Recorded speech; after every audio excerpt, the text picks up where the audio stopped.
بچوں کو نماز سکھاؤ جبکہ وہ 7 سال کے ہوں، اور نماز نہ پڑھیں تو ان کی پٹائی کرو جبکہ وہ 10 سال کے ہوں۔ تو 7 سال کی عمر میں سکھانا، 10 سال کی عمر میں نماز نہیں پڑھے تو مارنا۔ اس حدیث میں بچوں کو نماز سکھانے اور ان سے نماز پڑھوانے کا حکم دیا گیا ہے۔ در حقیقت عمل صحیح بغیر علم صحیح کے نہیں ہو سکتا، یعنی صحیح عمل کرنے کے لیے صحیح علم حاصل کرنا ضروری ہے۔ اگر صحیح علم حاصل نہیں ہوگا تو عمل بھی صحیح نہیں ہو سکتا۔ آج ہماری نمازوں میں ہی گڑبڑ ہے، اس لیے ہماری دعائیں مقبول نہیں ہیں۔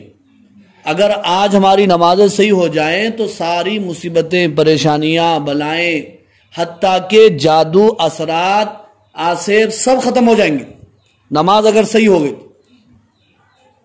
سب سے بڑا وظیفہ نمازی ہے، سب سے بڑے عملیات نمازی ہیں۔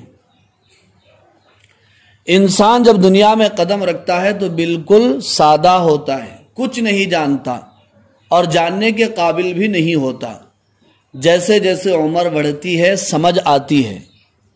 دنیا چونکہ سامنے ہے اور اس کے تقاضے ہر وقت پیش نظر ہیں، اس لیے دنیا میں کام آنے والی باتیں کچھ لوگوں کی دیکھا دیکھی انسان سیکھ لیتا ہے اور کچھ محنت اور کوشش کر کے حاصل کر لیتا ہے۔ لیکن دیندار ہونا چونکہ موت کے بعد کام دے گا اور آخرت کے تقاضے اس وقت سامنے نہیں ہے، اس لیے دینداری کی طرف انسان کا ذہن بہت کم چلتا ہے۔ یعنی بچہ دنیا میں جب آتا ہے تو بالکل سادہ ہوتا ہے، اس سے کچھ علم نہیں ہوتا، تو دنیا کی جہاں تک چیزیں ہیں بچہ خود بخود سیکھ لیتا ہے، جیسے کھانا پینا، رہنا سہنا اور گاڑی چلانا اور آپ کے ایسا کچھ بھی دنیا کی چیزیں خود بخود بچہ سیکھ لیتا ہے۔ لیکن دین بچہ خود بخود سیکھتا نہیں بلکہ اسے سکھانا پڑتا ہے۔ دنیا سامنے ہے، دنیا کے تقاضے سامنے ہیں، اس لیے اس کی طرف جلدی مائل ہوتے ہیں۔ لیکن آخرت سامنے نہیں ہے، موت کے بعد ہے، اس لیے لوگ دین کی طرف کم مائل ہوتے ہیں، اس لیے بچوں پر محنت کی ضرورت پڑتی ہے۔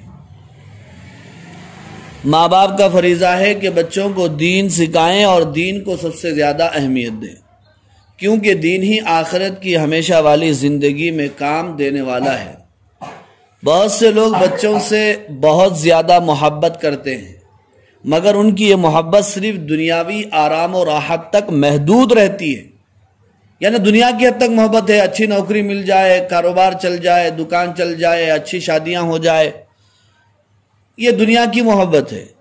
ان کی اصل ضرورت یعنی آخرت کی نجات اور موت کے بعد کے آرام و راحت کی طرف توجہ نہیں کرتے۔ حلال مال سے حلال طریقے پر کھانا پلانا اور پہنانا اچھی بات ہے، لیکن انسان کی سب سے بڑی ضرورت آخرت کا آرام اور سکون ہے۔ اولاد کو دینی علوم اور اعمال سے غافل اور جاہل رکھنا بہت بڑا ظلم ہے۔ یعنی اولاد کو دینی علوم اور اعمال سے غافل اور جاہل رکھنا بہت بڑا بچے پر ظلم ہے۔ بچے کو اللہ کے نام سے آشنا کریں یعنی سکھائیں، اور ایسے طور طریقے خود اختیار کریں کہ ان کو دیکھ کر بچے کے ذہن میں اسلامی اعمال کی محبت پیدا ہوتی چلی جائے۔ یعنی خود ایسے طریقے اپنائیں، ایسے اعمال کریں، ایسی چیزیں کریں کہ بچہ ماں باپ کی صحبت میں رہ کر دیندار بن جائے۔